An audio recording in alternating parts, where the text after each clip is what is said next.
আসসালামু আলাইকুম রহমতুল্লাহি ওয়া বারাকাতুহু।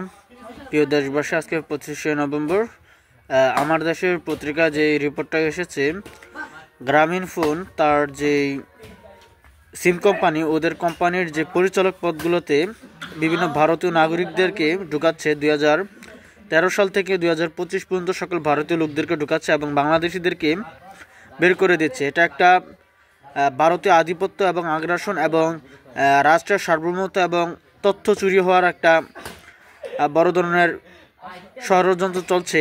তো আমার দেশে যে প্রতিবেদনটা দিয়েছে, সেখানে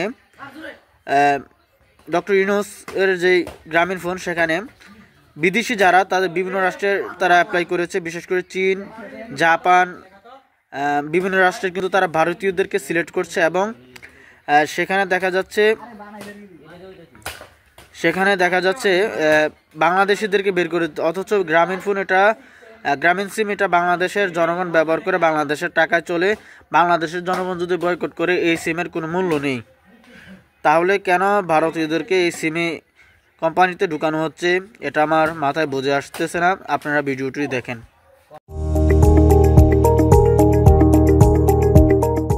দেশের বৃহত্তম মোবাইল অপারেটর গ্রামীণফোন গত ১৩ বছরে প্রায় ৩,৩৬০ জন বাংলাদেশি স্থায়ী কর্মীকে ছাঁটাই করেছে। ফলে প্রতিষ্ঠানটিতে কর্মরত বাংলাদেশি কর্মীর সংখ্যা নেমে এসেছে ১,৬৪০ জনে। বিপরীতে বাড়ছে ভারতীয় নাগরিকদের আধিপত্য।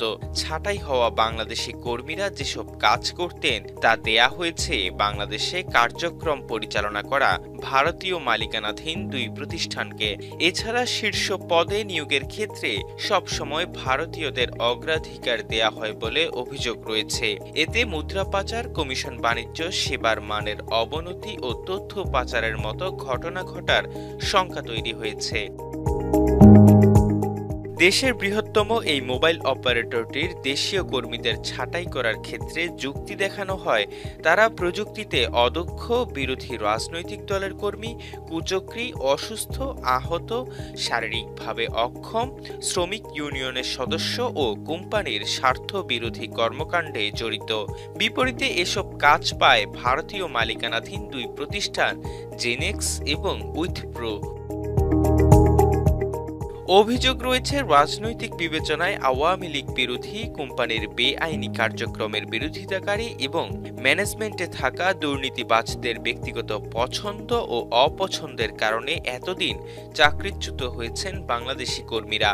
শঙ্কার বিষয় হচ্ছে, দেশের অন্যতম এই মোবাইল অপারেটরের ৫টি গুরুত্বপূর্ণ পদে নিয়োগ পেয়েছেন ভারতীয় নাগরিকরা। তারা হলেন chief technology officer Jayaprakash, chief information officer Niranjan Srinivasan, chief procurement officer Bhangu Kaustubh, head of sourcing Gustav এবং প্রকৌশল বিভাগের প্রধান শ্রীভাভ। কোম্পানির সব তথ্য তাদের হাতের নাগালে রয়েছে। ছাঁটাই হওয়া একাধিক কর্মীর সঙ্গে কথা বলে জানা গেছে, অন্য দেশের যোগ্য ব্যক্তিরা গ্রামীণফোনের বিভিন্ন পদে আবেদন করলেও তাদের নেওয়া হয় না। নিয়োগের ক্ষেত্রে যোগ্য হিসেবে শুধু ভারতীয়দেরই প্রাধান্য দেয়া হয়। গ্রামীণফোনে ভারতীয় কর্মীদের আলাদা কদর রয়েছে বলে অভিযোগ প্রতিষ্ঠানটির কর্মীদের। সংশ্লিষ্ট সূত্র জানায়, শুরু থেকেই গ্রামীণফোনে ভারতীয় নাগরিকদের চাকরির ক্ষেত্রে প্রাধান্য দেয়া হয়েছে। নিয়োগের ক্ষেত্রে কেন ভারতীয়দের প্রাধান্য দেয়া হয়, বিষয়টি ঊর্ধ্বতন কর্মকর্তাদের কাছে জানতে চেয়ে রোষানলের শিকার হতে হয়েছে অনেককে। এর মধ্যে অনেককে চাকরি থেকে ছাঁটাই করা হয়েছে। ২০১৩ থেকে ২০১৫ সাল পর্যন্ত প্রধান নির্বাহী অফিসার হিসেবে দায়িত্ব পালন করেন বিবেক সুদ। ২০১৫ থেকে ২০১৯ সাল পর্যন্ত গ্রামীণফোনের প্রধান নির্বাহী অফিসার হিসেবে দায়িত্ব পালন করেন রিজভী শেঠি। ২০১৮ সালে হেড অব প্রোডাক্ট হিসেবে দায়িত্ব পালন করেন সৌরভ প্রকাশ। প্রধান নির্বাহী অফিসার হিসেবে দায়িত্ব পালন করেন দিলীপ কুমার। সিটিও হিসেবে দায়িত্ব পালন করেন যোগেশ। ২০২২ থেকে ২০২৪ সাল পর্যন্ত হেড অব সার্ভিসে ছিলেন হিতেশ সুদ। হেড অব কালেকশন হিসেবে দায়িত্ব পালন করেছেন সরবজিৎ সিং। জেনারেল ম্যানেজার ছিলেন রবীন্দ্র শিখর।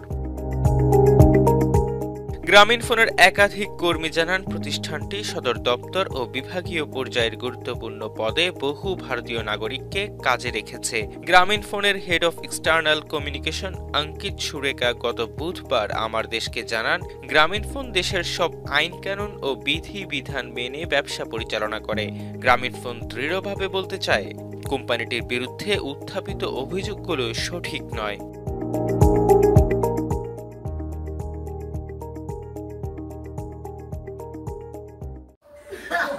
আপনারা ইতিমধ্যে আমার ভিডিওটা দেখেছেন যে এখানে ভারতীয় লোকদেরকে বিভিন্নভাবে ঢুকানো হচ্ছে।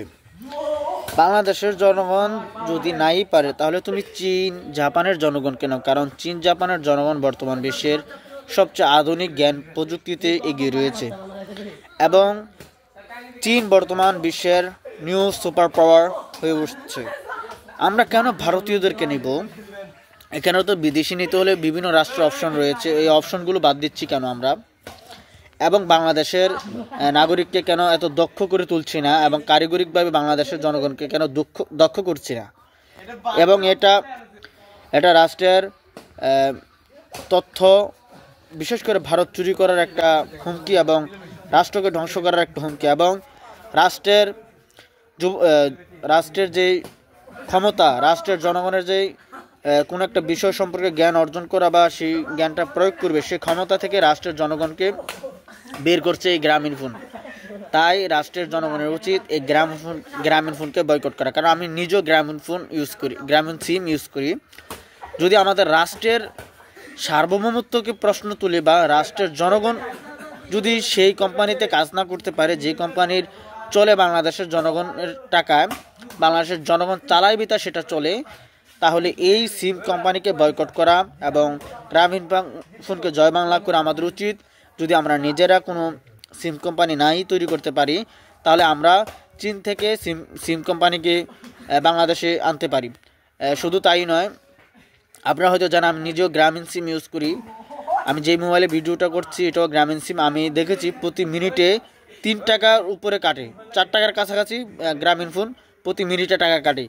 এরা দেশের জনগণের সাথে প্রতারণা করছে, এদেরকে রাষ্ট্রীয়ভাবে বয়কট ঘোষণা করা উচিত।